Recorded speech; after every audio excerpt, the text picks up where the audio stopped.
بسم اللہ الرحمن الرحیم۔ السلام علیکم ورحمۃ اللہ وبرکاتہ۔ ہم نے کل پڑھا تھا آیت نمبر 82 تک سورۃ کہف کی۔ آج ہم آیت 83 سے شروع کریں گے، جس میں سارا قصہ حضرت ذوالقرنین علیہ السلام کے بارے میں ہے اور یاجوج اور ماجوج کا قصہ ہے۔ یہ سورۃ کہف پارہ 16 میں ہے، آیت نمبر 83۔ بسم اللہ الرحمن الرحیم۔ اے نبی، یہ لوگ تم سے ذوالقرنین کے بارے میں پوچھتے ہیں، ان سے کہو میں اس کا حال تم کو سناتا ہوں۔ ہم نے اس کو زمین میں اقتدار عطا کر رکھا تھا اور اسے ہر قسم کے اسباب اور وسائل بخشے تھے۔ اس نے پہلے مغرب کی طرف ایک مہم کا سر و سامان کیا، حتیٰ کہ جب وہ غروب آفتاب کی حد تک پہنچ گیا تو اس نے سورج کو ایک کالے پانی میں ڈوبتے دیکھا اور وہاں اسے ایک قوم ملی۔ ہم نے کہا، اے ذوالقرنین، تجھے یہ مقدرت بھی حاصل ہے کہ تو ان کو تکلیف پہنچائے اور یہ بھی کہ ان کے ساتھ نیک رویہ اختیار کرے۔ تو اس نے کہا، جو ان میں سے ظلم کرے گا ہم اس کو سزا دیں گے، پھر وہ اپنے رب کی طرف پلٹایا جائے گا اور اسے زیادہ سخت عذاب دے گا، اور جو ان میں سے ایمان لائے گا اور نیک عمل کرے گا اس کے لیے اچھی جزا ہے اور ہم اس کو نرم احکام دیں گے۔ پھر اس نے ایک دوسری مہم کی تیاری کی، یہاں تک کہ طلوع آفتاب کی حد تک جا پہنچا۔ وہاں اس نے دیکھا کہ سورج ایک ایسی قوم پر طلوع ہو رہا ہے جس کے لیے دھوپ سے بچنے کا کوئی سامان ہم نے نہیں کیا۔ یہ حال تھا ان کا، اور ذوالقرنین کے پاس جو کچھ تھا اسے ہم جانتے تھے۔ پھر اس نے ایک اور مہم کا سامان کیا، یہاں تک کہ جب دو پہاڑوں کے درمیان پہنچا تو اسے ان کے پاس ایک قوم ملی جو مشکل ہی سے کوئی بات سمجھتی تھی۔ ان لوگوں نے کہا کہ اے ذوالقرنین، یاجوج اور ماجوج اس سرزمین میں فساد پھیلاتے ہیں، تو کیا ہم تجھے کوئی ٹیکس اس کام کے لیے دیں کہ تو ہمارے اور ان کے درمیان ایک بند تعمیر کر دے؟ اس نے کہا، جو کچھ میرے رب نے مجھے دے رکھا ہے وہ بہت ہے، تم بس محنت سے میری مدد کرو، میں تمہارے اور ان کے درمیان بند بنائے دیتا ہوں۔ مجھے لوہے کی چادریں لا کے دو۔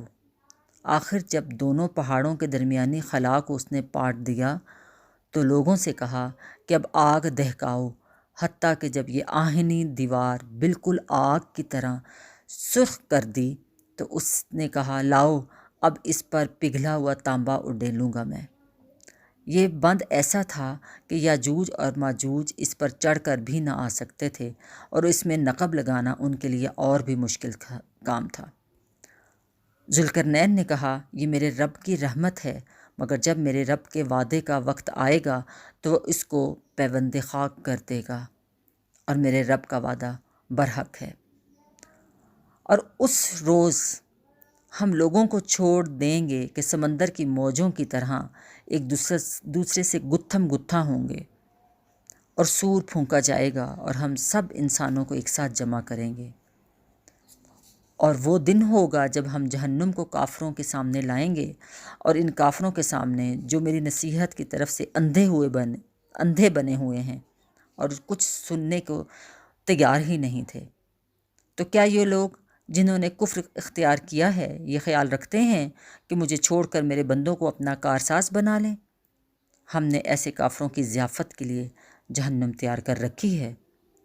اے نبی صلی اللہ علیہ وآلہ وسلم، ان سے کہو، کیا ہم تمہیں بتائیں کہ اپنے اعمال میں سب سے زیادہ ناکام اور نامراد لوگ کون ہیں؟